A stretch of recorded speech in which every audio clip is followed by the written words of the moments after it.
Imphal dagi Moreh Tamna lakpa Gurkha Regiment ki personnel singna tongba gari da civilian yarakpa thengnabadagi Kakching lamkhaida Miyamna khamduna check tongnaba hotnabada army singna yadabadagi Miyamna army ki gari sing chatpa yaroi haina thengduna Thingkhre Thaudok asi ngarang numidang pung 8 lom taba matamda thokibani thaudok asigi matangda mafam aduda leiramba khongjang singna phongdorakpada Chahi asigi me kunipan dagi hogduna Kakching gi tongan balekai dagi tholakpa Miyamna Imphal Moreh lambi ki Kakching lamkhaida achat awok sing check tawba amadi Assam Rifles ki personnel singna chathok sasin tawbada apanba piduna lakpani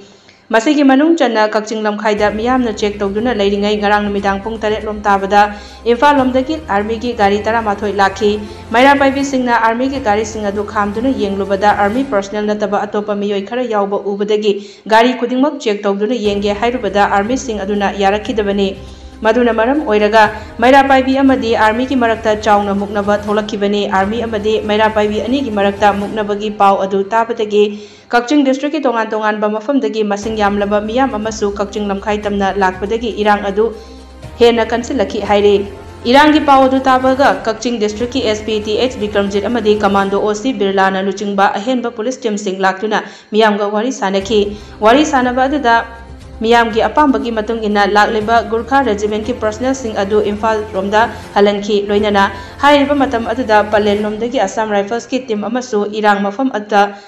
lakna hotnabadagi Miyamna thingki nakalamaromda ngarang numidang Miyamna thingkiba Gurkha Regiment ki personnel sing adu ngasi ayuk khongjang changsiliba Miyam amadi Kakching district police ka pau faunaduna wakhal taminaraba matung Moreh Tamna changhankre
Hanjiba, dia kau makan dah hanju, nak pial, saya nak dah hanjiba, nak kena.